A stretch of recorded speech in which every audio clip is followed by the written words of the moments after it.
Fala galera, Deus abençoe vocês, espero que vocês estejam bem.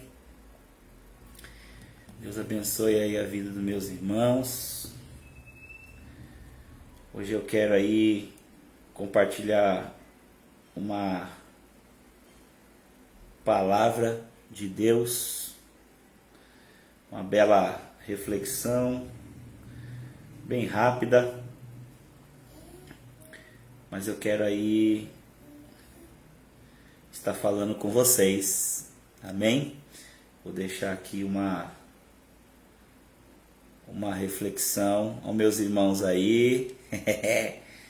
Alguns alunos meus estão entrando aí também. E que Deus abençoe a vida de vocês. Bom, eu quero estar lendo aqui a palavra de Deus, né? A Bíblia. Eu quero ler o último livro da Bíblia, que chama Apocalipse. Eu quero ler o capítulo 2. Eu vou ler a partir do versículo 1, tá bom? Então diz assim, ó. Ao mensageiro da igreja de Éfeso, escreva: estas são as palavras daquele que tem as 7 estrelas em sua mão direita, e anda entre os 7 candelabros de ouro. Conheço as suas obras, o seu trabalho árduo e a sua perseverança. Sei que você não pode tolerar homens maus e que põe à prova os que dizem ser verdadeiros mensageiros, mas não são. E descobriu que eles eram impostores. Você também tem perseverado e suportado o sofrimento por causa do meu nome, e não tem desfalecido. Contra você, porém, tenho isto: você abandonou o seu primeiro amor. Lembre-se de onde caiu, e arrependa-se e pratique as obras que praticava no princípio. Se não arrepender, virei a você, e tirarei o seu candelabro do lugar dele. Mas uma coisa em seu favor eu tenho: você odeia a prática dos nicolaítas, como eu também odeio. Aquele que tem ouvidos, ouça o que o Espírito Santo diz às igrejas. Ao vencedor darei o direito de comer da árvore da vida, que está no paraíso de Deus. O livro de Apocalipse é um livro muito complexo, né? E ele é cheio de palavras ou de arquetipos, vamos dizer assim. Ele é cheio de coisas que, na verdade, são alegorias para explicar outras, né? E hoje eu estava aqui meditando nesse livro e coisas interessantes que a gente pode aí aprender com esse livro, principalmente nos dias de hoje, né? Que estamos vivendo. Então, o livro de Apocalipse, que Apocalipse significa revelação, é um livro a qual o profeta João teve a revelação de Deus, e essa revelação fala exatamente sobre 7 igrejas que se encontrava na Ásia. E aí, nessa figura de linguagem, Jesus aparece a João, né, e deixa uma mensagem para ele falar para cada uma das 7 igrejas naquilo que ela estava errando. E também Jesus vem e mostra o ponto positivo daquela igreja também no que ela estava acertando. Ok? E uma coisa interessante é que no capítulo 2, quando ele começa aí, ele vai dizer assim: ao mensageiro, né, que seria ao anjo, né? Se você pegar a Bíblia para ler, não vai estar escrito ao mensageiro, vai estar escrito ao anjo da igreja de Éfeso, né? A palavra anjo na Bíblia é mensageiro, né? Então, provavelmente aí a mensagem está sendo direcionada ao líder, ao pastor, a quem ministrava, aos líderes daquele local. Alguns tipos de teologia vai dizer que é um anjo que fica no território espiritual e tal. Só que João teve a revelação de Jesus, e Jesus diz a ele, ao anjo da igreja tal, né? Então, ou seja, se João, sendo um ser humano, se fosse para escrever para o anjo, João não precisaria estar ali. Ou seja, o mensageiro ali no caso seria o pastor, o líder, é um nome que cada um, no caso aqui seria o mensageiro, seria o anjo. Mas o responsável que iria ler essa carta e iria passar o recado à igreja. Isso é muito importante porque nos mostra algumas coisas interessantes no dia de hoje, principalmente para os cristãos, né? Aqui mostra que se uma igreja, em algum ponto, ela tem errado, o conserto começa pela liderança abaixo, porque a mensagem vem primeiro ao mensageiro. Isso também ensina que o mensageiro não está isento de também estar ali recebendo a mensagem, né? E que o mensageiro precisa se atentar aos pontos que determinada igreja ou determinadas pessoas não estão cumprindo. E isso quem vai fazer essa correção é o Espírito Santo, né? É o próprio Jesus, mas quem dá a mensagem é o mensageiro. O mensageiro não é melhor do que ninguém, ele apenas é o mensageiro, ou seja, ele tem a responsabilidade de passar a mensagem. E hoje nós vemos muito isso, né? Pessoas que são aí reconhecidas como pastores, como evangelistas. Eu, por exemplo, sou um ministro do Evangelho. Nós temos que pensar se realmente estamos passando uma mensagem verdadeira e uma mensagem que está atendendo a igreja brasileira, né? Porque hoje nós vemos um evangelho muito carente, um evangelho muito raso, onde a mensagem de Deus, a mensagem bíblica, muitas vezes ela não é levada a sério e as pessoas nem vão na igreja para ouvir a mensagem, para obedecer a mensagem.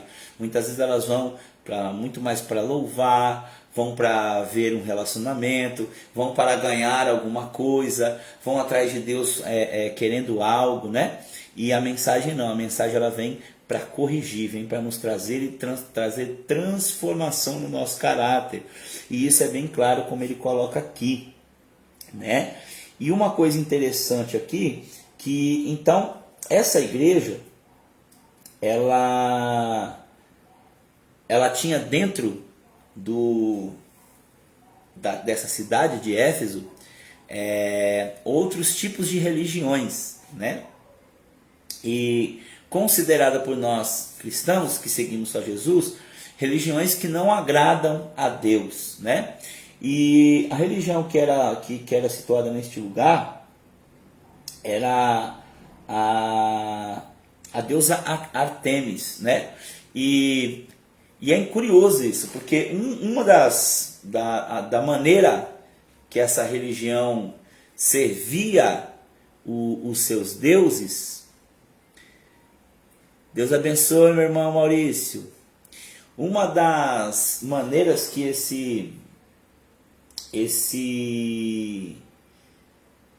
essa religião servia ao seu Deus era seguindo outros deuses, e tinham as mulheres que elas tinham relações, né, para servir os seus deuses, né? Então era uma cidade que vivia tendo relações imorais, né, dentro dos próprios templos, né? Isso fica bem claro que não tem a ver com Deus, né? Então isso era uma coisa muito interessante, né? Olha que coisa interessante. Nessa cidade também tinha uma grande indústria, a mais importante de fabricação de imagens dessa deusa, né? Então essa deusa ela não só trazia para a cidade uma relação com Deus através da imoralidade, né? Mas também a venda de imagem, né?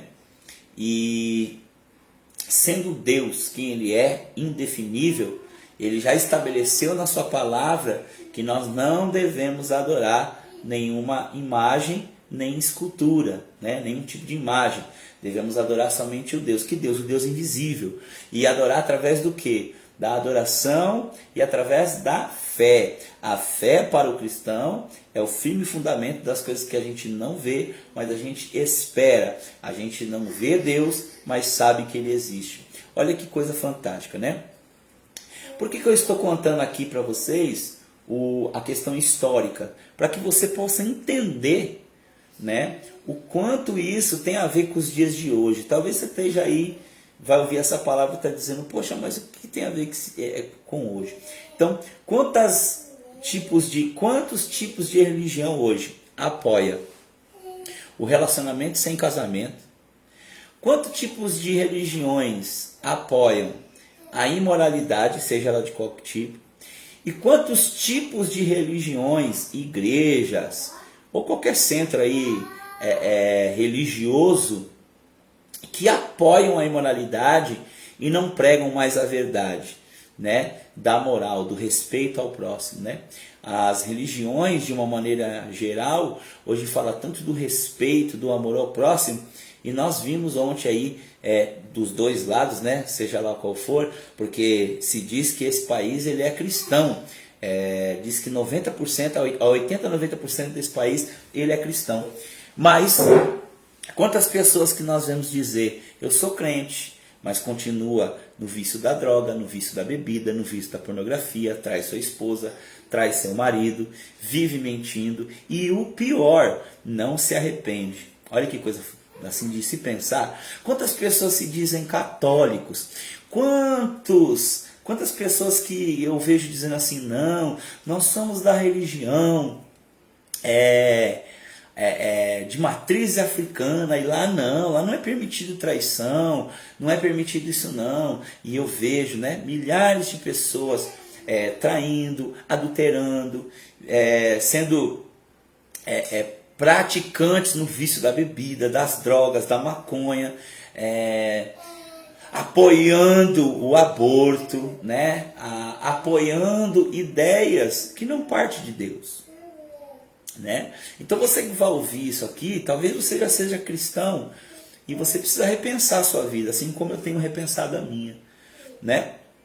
Quantas pessoas têm saído do caminho, né? Quantas pessoas em nome, hoje aí, como a gente viu ontem, em nome da política, tem dado o soco na cara do outro, tem pegado uma arma, independente de esquerda ou direita, porque eu não estou aqui para definir lado.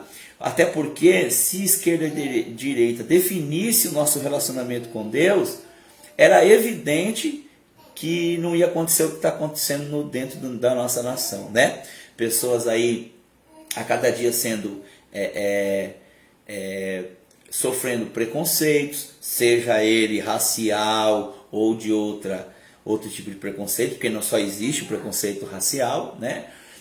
Então, quantas pessoas, né? E talvez você esteja nesse caminho, né? Talvez você acredita ou já se convenceu na sua cabeça que você realmente é um cristão de verdade, né?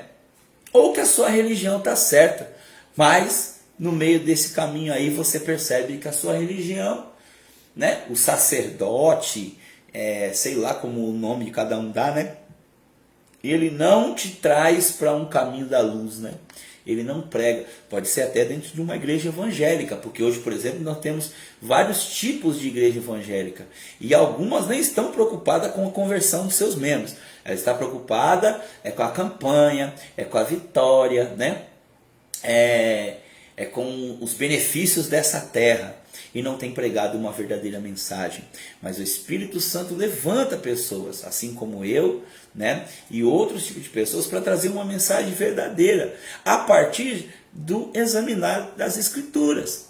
Por quê? Porque agora, João teve essa revelação, e Jesus está dizendo para esta igreja algo muito importante, né? Que é o que? Está dizendo assim: eu conheço as tuas obras, né? Olha o que Jesus já está dizendo. Jesus, meu irmão e minha irmã, ele conhece as nossas obras, né?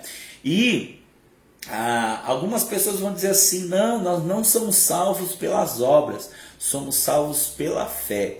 Isso é algo muito interessante de nós discutirmos, né? Você que está ouvindo aí ao vivo e vai ouvir pelo meu canal do YouTube, é importante a gente discutir isso, porque nós não somos salvos pelas nossas obras, mas se realmente cremos em Jesus e o Espírito Santo vive em mim e agora eu sou salvo, eu faço boas obras. Então, quando Jesus aqui está mandando João escrever para o anjo da igreja, e Jesus começa a dizer: eu conheço as suas obras, ele está dizendo assim: eu conheço o que você faz de bom, mas conheço também o que você faz de ruim e pode mudar, porque eu estou na sua vida, né? Jesus está dando aqui verdadeiramente um recado para a igreja de Deus. Ele não está dando recado para pessoas de outras religiões. Ele está dando um recado específico para aqueles que estão na igreja. E qual é o recado? Eu conheço as tuas obras e o teu trabalho, a tua paciência, e que não podes sofrer os maus, né? Eu sei das tuas obras, eu conheço o teu trabalho, a sua paciência, e que não podes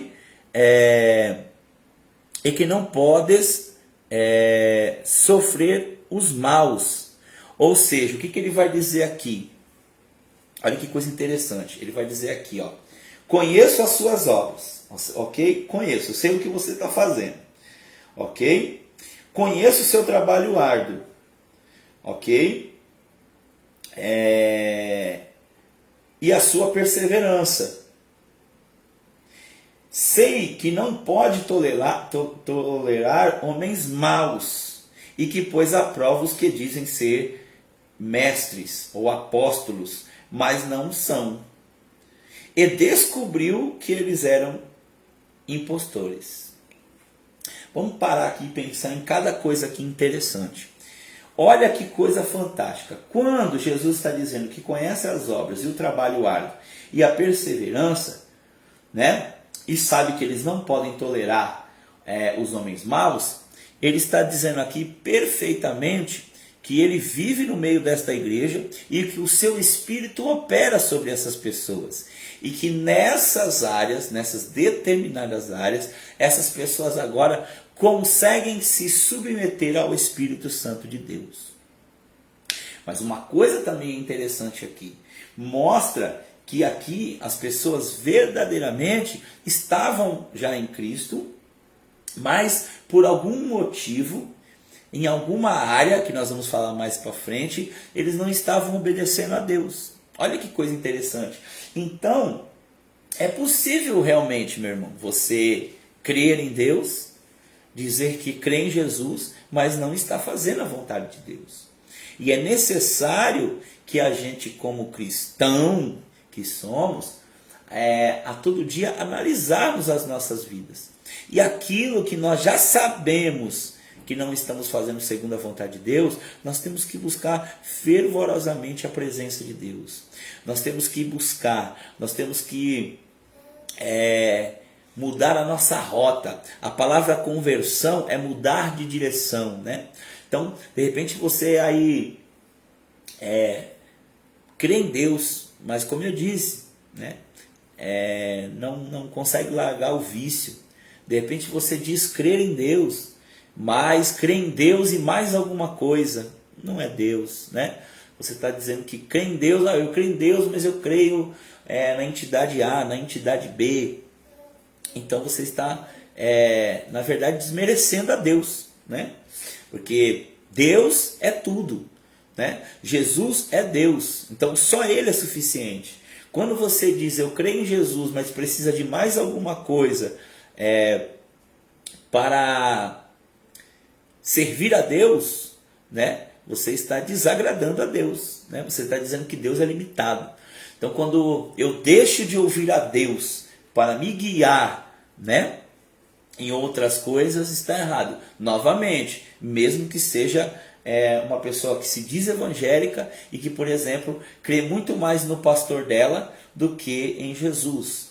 Ué, Estênio, mas é estranho isso. Não é, meu irmão. Toda vez que nós recebemos uma palavra como essa que eu estou fazendo hoje, Deus já deixou a palavra para que a gente venha examinar. Tem muitas pessoas aí sendo enganadas em algumas instituições que se diz igreja, mas elas são enganadas porque elas querem, muitas das vezes, porque elas não examinam as escrituras, né? Então é interessante a gente examinar.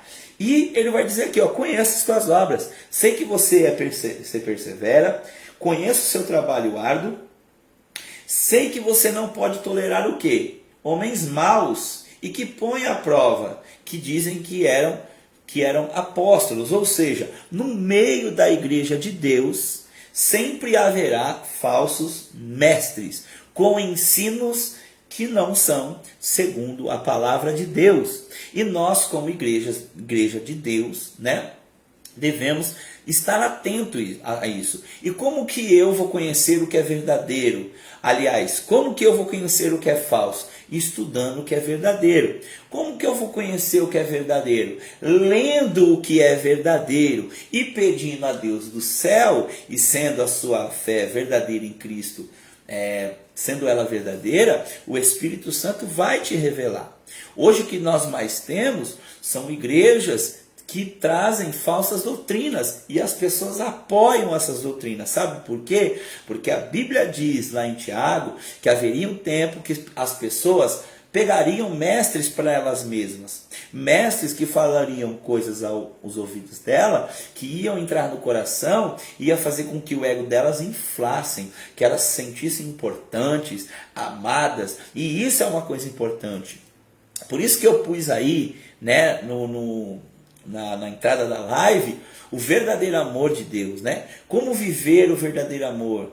O cristão vai ser conhecido pelo amor que verdadeiramente ele pratica em Cristo Jesus. E não é o amor deste mundo, como as pessoas põem hoje. Porque o amor deste mundo, como que as pessoas explicam hoje? Ah, não, você julga, né? Você julga.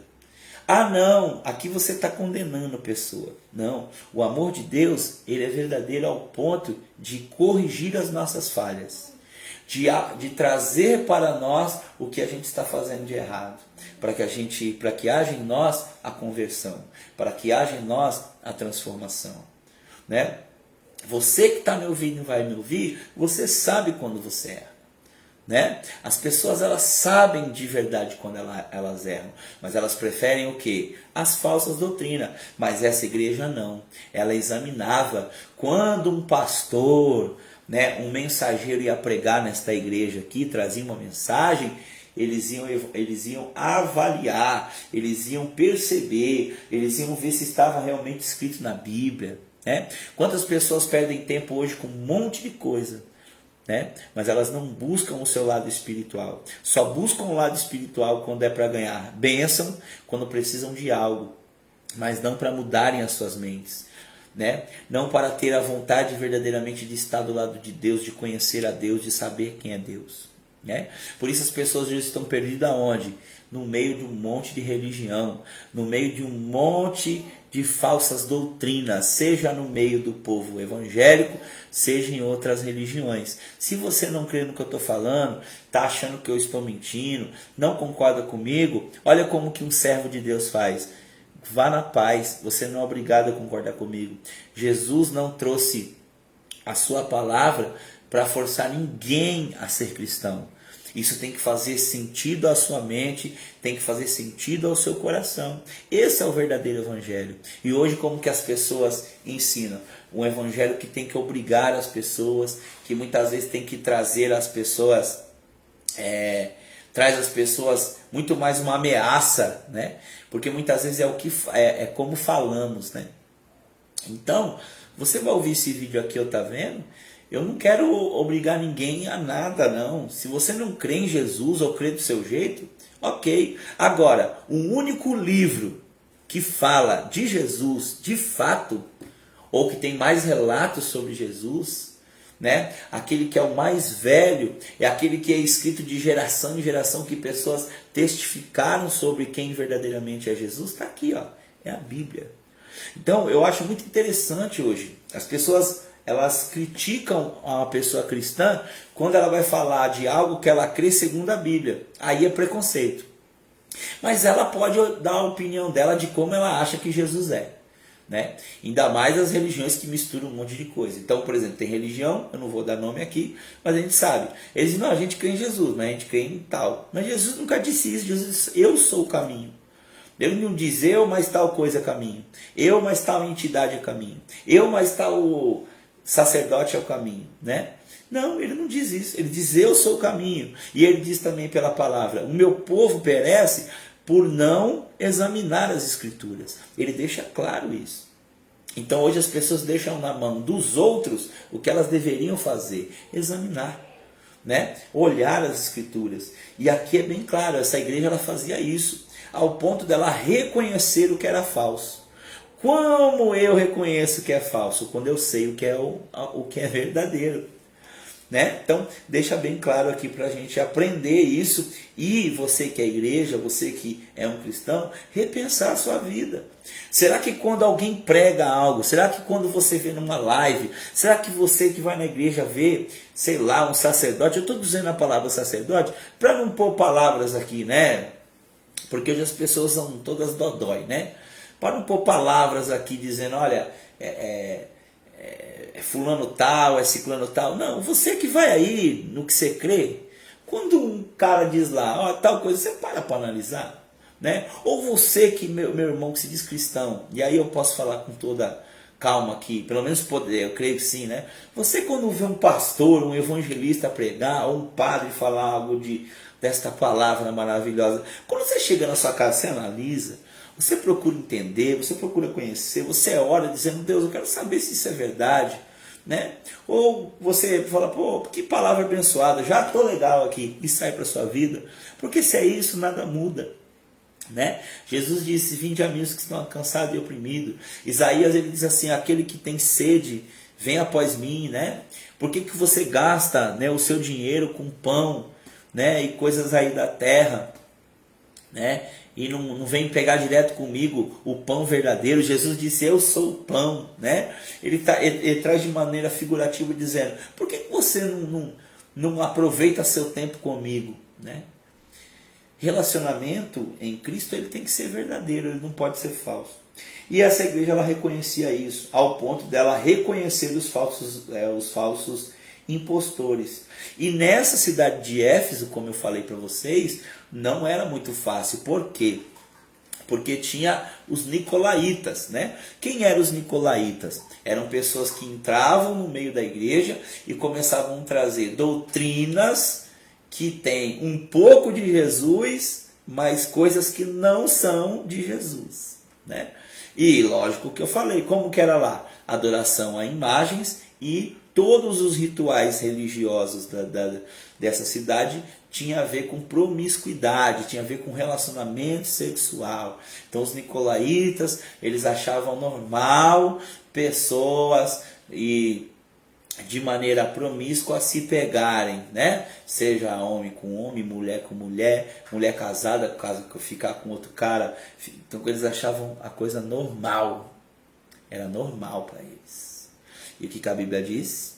Que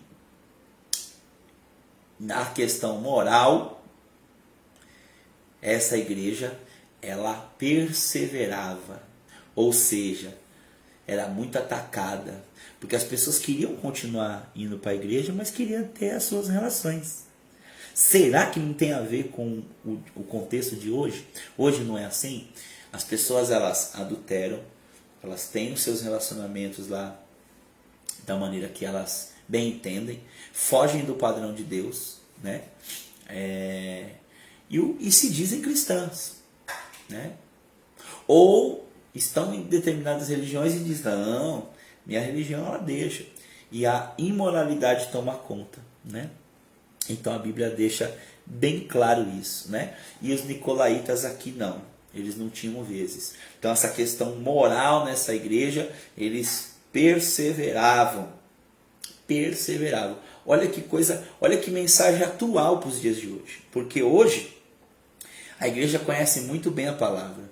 A igreja hoje, ela conhece muito bem, na grande maioria dos que levam a sério, conhecem muito bem, né? Os falsos profetas. Mas aí ele vai dizer assim: você tem desfalecido pelo meu nome. Eu conheço.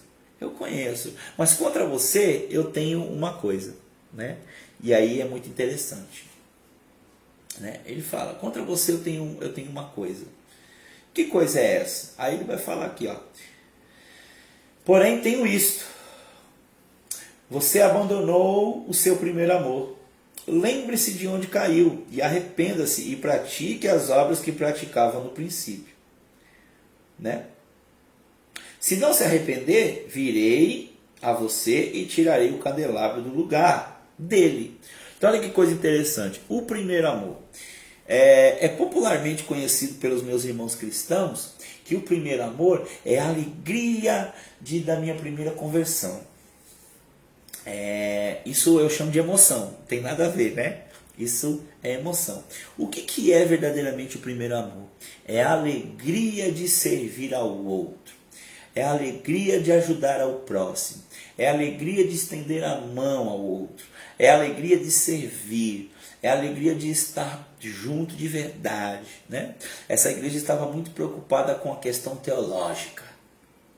Ela estava muito preocupada com a questão dos combater os falsos profetas. E ela estava tão ocupada com isso que ela esquecia do primeiro amor, de ser caridoso, de estender a mão, né? E de ajudar ao próximo na prática. Tanto que a Bíblia vai dizer que, né? Jesus vai dizer aqui, ó, volte, né, a praticar o que você praticava no princípio. Então, era ser uma igreja solidária. Isso é fantástico, meus irmãos. Agora é para crente aqui, né? Para crente, tá? É para irmãos em Cristo isso aqui. Olha que coisa fantástica. Hoje, nós cristãos somos muito atacados. Por quê? Porque é uma igreja que defende com unhas e dentes os princípios morais, mas a sua prática em obra é falha. E começa pelos anjos da igreja, né? Nós temos aí igrejas que têm o melhor aparelho de som, e o piso de mármore, as melhores cadeiras, né? E aí ela diz: não, eu faço projeto social. Projeto social até a ONG faz. Não é isso que Jesus está falando, né? O que Jesus está falando aqui é de uma igreja caridosa. É pessoas que naturalmente, ok, ajudam o próximo, né? Não é pessoas, não estou dizendo que isso é ruim, mas é muito mais que isso. É isso que eu estou dizendo. Ele está dizendo de pessoas que vão no último culto da Santa Ceia, levam lá o seu quilinho de arroz, né? Ou de igrejas, né? Que eu digo assim, os líderes, né? Vão buscar apoio de roupa, de cesta básica, aí juntam os membros e saem para fazer sopão, para dar alimento, né?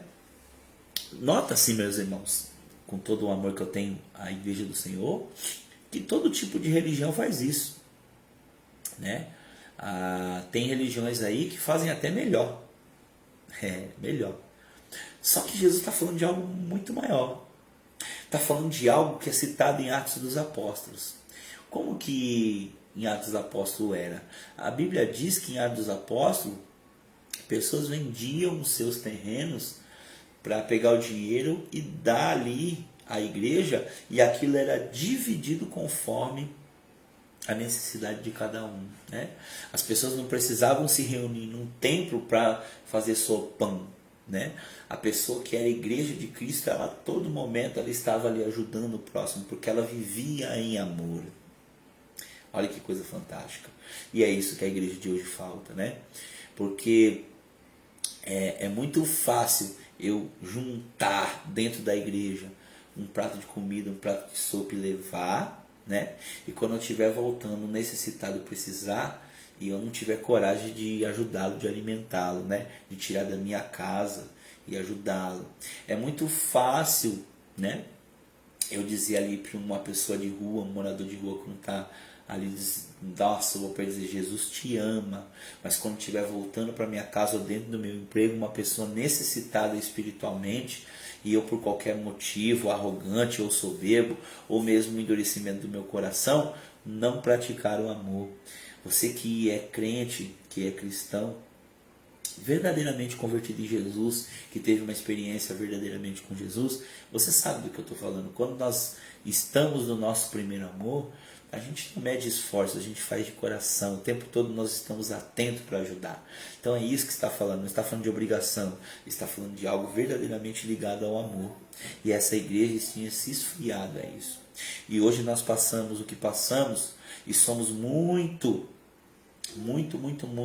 julgado por outras religiões e por pessoas que não entendem o Evangelho, porque está faltando isso no nosso meio.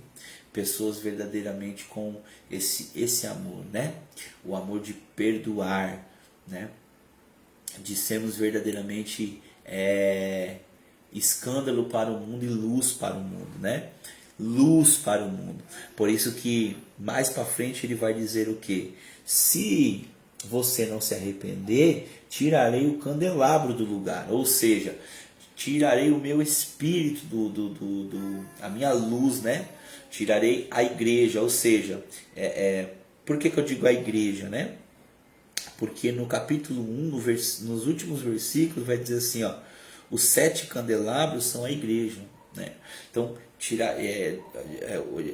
Jesus está dizendo que se essas pessoas não fizessem verdadeiramente o que ele queria e o que ele desejasse em arrependimento, Jesus tiraria o centro da igreja, ou seja, essa igreja ela ia ficar disfuncional, ela provavelmente iria acabar, ela iria se dividir, né? Por quê? Porque um candelabro, onde ele fica? No centro, ele fica no alto, ele fica no lugar onde possa ver. Então a igreja ela deve ser luz para o mundo, e hoje não, ela é muito mais escândalo para o mundo. E a culpa disso é de quem? De mim. A culpa é de você, que se diz cristão, mas que fica muitas vezes esperando o tal do pastor, o tal da instituição, né? E que verdadeiramente não vive esse amor. Esse amor que ele está falando era para impactar o Brasil, né? Principalmente agora, né? Você que acha que vai sofrer perseguição religiosa, agora é o seu momento, né?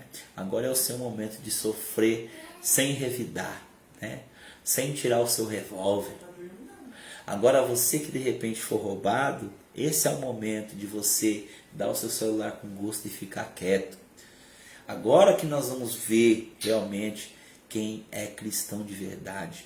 Porque agora, se sofremos mesmo, se formos sofrer perseguição, esse é o momento de ver se nós vamos realmente ser cristão. Se vamos revidar com soco, com porrada, com pontapé, ou se vamos suportar, né?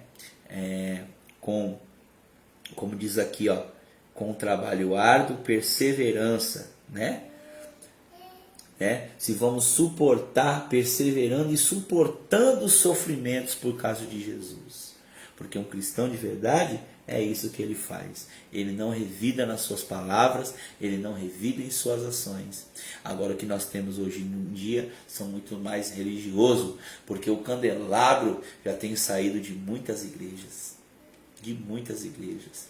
A presença de Deus, a luz que é a palavra, tem saído do centro da igreja. E por isso nós temos sofrido por isso. Mas ele diz aqui, ó, né?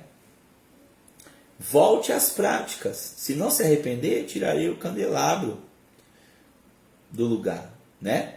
Ele fala, tirarei, né? Então, volte às práticas de antigamente. Lembra de onde você caiu, lembra de onde você parou em mim de verdade. E se arrependa, e tirarei o candelabro do lugar se você não se arrepender. Mas uma coisa em seu favor eu tenho: você odeia a prática dos nicolaítas, né? Como eu odeio também. Olha que coisa interessante, é o que a gente vive hoje. O que a igreja tenta mais combater hoje? São as falsas doutrinas e as imoralidades, né? Mas nós esquecemos do primeiro amor, né? Nós esquecemos quantos pastores aí, né, de nome batem de frente, mas você vê na palavra do cara a arrogância, né? Não a firmeza de palavra, mas a arrogância, né? A ganância, porque mora em palácio, né? Então que exemplo ele dá, né?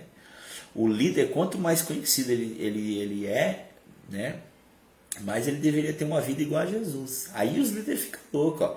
A igreja elitista, no sentido de instituição, né, que é o joio e o trigo, que as pessoas querem separar e não dá, né, porque as pessoas dizem assim, não, poxa, é a igreja do Senhor. Não, irmãos, está tudo misturado, né? Está no mundo misturado, mas a gente precisa perseverar em entender isso. E as pessoas hoje não, porque elas não querem ler a Bíblia. Então a gente precisa perseverar. Você que está aí numa igreja, você precisa entender se essa igreja realmente prega o Evangelho. Se essa igreja prega verdadeiramente os ensinos. Se ela vive, se ela não vive, sai daí, cara. Vai para outra. Né? Se reúne com outras pessoas e começa a buscar um verdadeiro amor. E não é esse amor aí que o mundo põe, é isso que eu estou falando, não é. É um amor tolerante, é um amor que respeita o outro, né? Mas não concorda com tudo que ele faz, mas que tem a fala, ó, amena, que tem a paz no seu coração, né? Que não rouba e que não vive nos palácios, que não vive tirando dinheiro dos outros, né? Como eu já disse, olha o apóstolo Paulo, né? Uma grande referência ao Evangelho. Vivia só dentro daquilo que era possível para ele.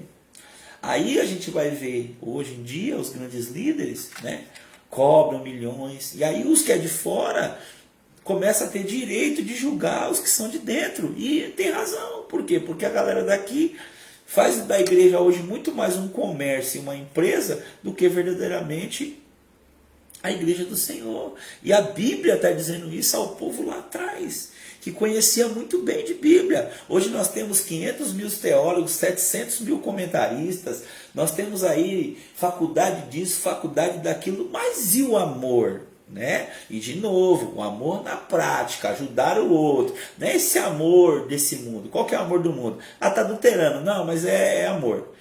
Não, ele está tendo lá, não, é amor. A gente sabe o que eu estou falando aqui. Não estou dizendo desse amor que o mundo ensina, não. Que é um amor tolerante com tudo, mesmo que é o que é errado. Não. Eu estou dizendo um amor na prática, ajudar ao próximo, né? Ajudá-lo, né? Trazer uma palavra e ser exemplo nas nossas atitudes, né? Então a igreja tem perdido muito porque ela verdadeiramente tem abandonado, né, o primeiro amor, né? Mas tem odiado as práticas dos nicolaítas. Não está errado, né? E aí Jesus termina: aquele que tem ouvidos, ouça o que o Espírito diz às igrejas, né? Ao vencedor darei o direito de comer da árvore da vida que está no paraíso de Deus, né? Ou seja, o que ele está dizendo aqui? Aquele que vencer terá o direito de ter a vida eterna, né? A árvore da vida representa a vida eterna, né? Aquele que come do fruto da vida e se renova em Cristo Jesus. Então, meus irmãos, eu quero aqui deixar essa palavra para vocês como reflexão, para que a gente venha verdadeiramente retomar os nossos caminhos em Deus, em Cristo Jesus. Você fique firme, você que vai ver essa palavra, repense a sua vida, né? Viva um verdadeiro amor em Cristo. Vai ser um momento agora decisivo para as nossas vidas viver em amor, né? Vai ser um momento que nós vamos ver se cristão realmente age pelo Espírito. Nós temos que ser atacados mesmo, irmãos. Nós temos que ser aí xingalhados, nós temos que ser cuspidos, ofendidos, hein? Isso é a função de um cristão e não podemos revidar. Não estou dizendo que é fácil, mas a gente precisa olhar para a Bíblia, né? Então assim, será que nós estamos em Cristo? Será que você está em Cristo? Será que eu estou em Cristo? Né? Será que estamos verdadeiramente dando um exemplo e vivendo no Espírito de Deus? Porque a Bíblia diz, né, que aquele que vive em Espírito, né, aquele que tem o Espírito Santo, ele tem algo muito interessante, né? Olha o que diz Gálatas. Por isso vos digo, vivam pelo Espírito, e de modo nenhum satisfarão o desejo da carne. Pois a carne deseja o que é contraditório do Espírito, e o Espírito é contraditório da carne. E eles estão em conflito, um para com o outro. Mas vocês não fazem o que o Espírito deseja. Mas se vocês são guiados pelo Espírito, não estão debaixo da lei. Ora, as obras da carne, vê se não é o crente de hoje, ó. As obras da carne, você que diz que é cristão, obras da natureza humana são manifestas pela imoralidade sexual, impureza, libertinagem, idolatria, feitiçaria, ódio, discórdia, ciúmes, ira, egoísmo, dissensões, facções, inveja, embriaguez, orgias e coisas semelhantes. Eu os advirto, como antes já os adverti. Aqueles que praticam tais coisas não herdarão o reino de Deus. Agora, o fruto do Espírito. Mas o fruto do Espírito é amor, alegria, paz, paciência, amabilidade, habilidade de amar, bondade, que é fazer o que é bom, não é ser bom, tá? É fazer na prática, bondade, fidelidade, mansidão, domínio próprio. Contra essas coisas não há lei. Será que o cristão está vivendo isso aqui de fato? Se não, eu acho que nós temos que buscar mais o Espírito Santo de Deus. Porque vai chegar um tempo que, por mais que você vá à igreja, se você não for igreja, né, além de darmos mau testemunho, de sermos cristãos, né, vamos estar vivendo uma vida vazia, sem força, sem isso aqui, ó. Porque quem está em espírito vence todas as coisas, porque o Espírito está em você, é o próprio Espírito de Deus, é o próprio Jesus vivendo na sua vida. Então que você tome essa palavra para si e venha receber de Deus. Busque a presença de Deus, busque. Saia das coisas que não é de Deus, meus irmãos. É um tempo de busca mesmo, é um tempo de reflexão, mas não é tempo de busca de 12 dias no monte, de 13 dias. Eu estou falando de intimidade com Deus. Intimidade, irmão. Intimidade com Deus. Olha aqui para mim. Intimidade. É uma vida nele. É momento de verdadeiramente vivermos, buscarmos, dedicarmos mais tempo a Deus. Quando eu dedico mais tempo a Deus, eu estou dedicando mais tempo a mim. É a minha salvação, é a minha transformação. Que você fique com essa palavra. Receba isso. Receba, porque se vir tempos maus, nós temos que dar exemplo. E não é trocando porrada com os outros. Não é pegando revólver agora e dizendo, eu sou de Jesus. É agora que a gente vai ver quem verdadeiramente é servo de Jesus. Porque a Bíblia diz que nós somos espetáculos para o mundo. Nós estamos distantes de viver um evangelho da verdade. As pessoas estão igual aqui, ó, em Efésios, em Apocalipse. Estão tão preocupadas com a palavra, conhecem muito a palavra, mas vivem pouco, porque não querem relacionamento com Deus. Estão muito mais preocupados em corrigir as outras pessoas e em suas ações não viver o verdadeiro evangelho. Deus abençoe, fiquem com Deus e até a próxima. Busquem a Deus.